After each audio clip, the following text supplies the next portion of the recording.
नमस्कार किसान साथियों, आप सभी का स्वागत है आपके अपने YouTube चैनल एजुकेटेड खेती वाला पे। आज हम एक ऐसे टॉपिक के ऊपर बात करने वाले हैं जो अधिकतर किसानों के लिए बहुत ही लाभदायक होने वाला है। हम किसान लोग मेहनत तो बहुत ज़्यादा करता है, लेकिन उसको उतना उत्पादन नहीं मिल पाता है जितना कि उसने मेहनत की है।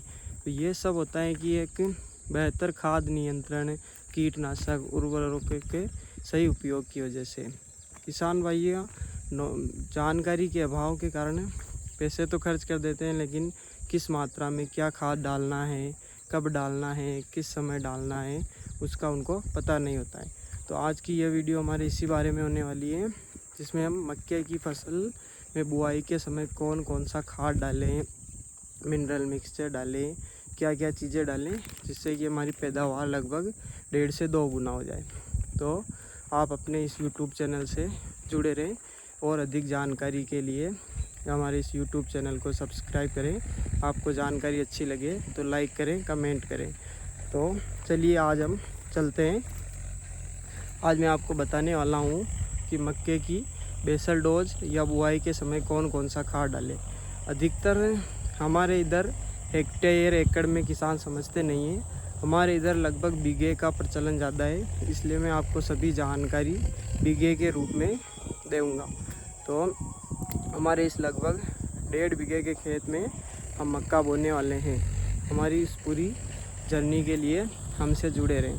तो आज मैं आपको बताऊंगा कि मक्के की फसल के लिए कौन कौन से पोषक तत्व आवश्यक हैं, जिनको हम अगर उन्हें शुरुआत से ही उपलब्ध करवा दें तो हमारी फसल अत्यधिक मजबूत, जड़ों में ताकत होगी, शुरुआत से ही फसल हरी भरी होगी, जिससे वो भोजन अच्छी मात्रा में बना पाएगी और बड़ी होगी तब उसमें भुट्टों के भराव की क्षमता अधिक होगी, लंबाई वज़न अधिक होगा।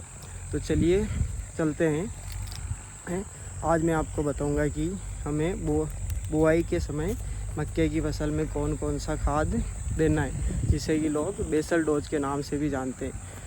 आज मैं आपको ऐसा खाद का फॉर्मूला बताने वाला हूँ जिससे हम लगभग 1 से 1.5 बीघे में 20 से 25 क्विंटल मक्के का उत्पादन ले सकते हैं। इसके लिए आपको मेरे बताए अनुसार खादों का प्रयोग करना होगा। मक्के की फसल के लिए मुख्यतः nitrogen, phosphorus, potash, calcium, sulphur आदि तत्वों की आवश्यकता होती है। अधिकतर किसान लोग क्या करते हैं कि डीएपी यूरिया का प्रयोग तो कर लेते हैं, लेकिन वो पोटास, सल्फ़र इनका प्रयोग नहीं कर पाते। पोटास सभी फसलों के लिए अत्यधिक आवश्यक है, क्योंकि इससे भराव क्षमता अधिक होती है, दानों का वजन बैठता है और रोग प्रतिरोधक क्षमता भी बढ़ाता है।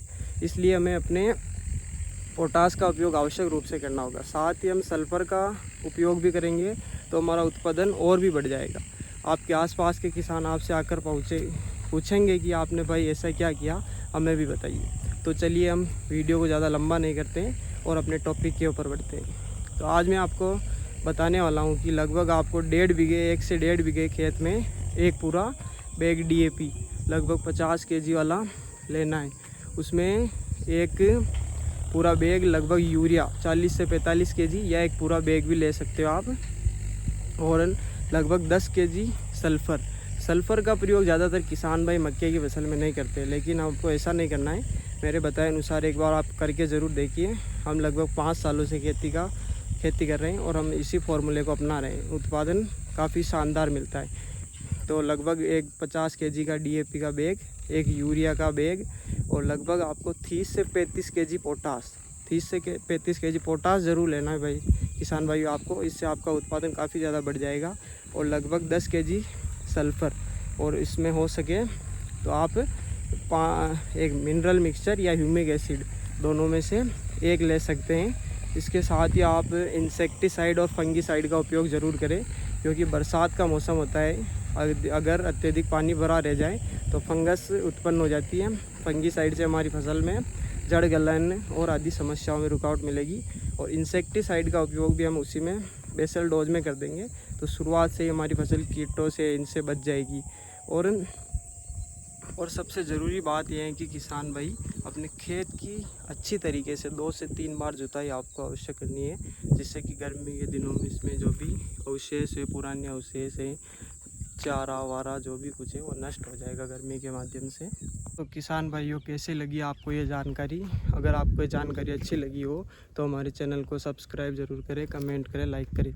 और भी अगर आपको कुछ खाद दवाइयों के बारे में पूछना हो तो कमेंट में ज़रूर लिखिए। धन्यवाद।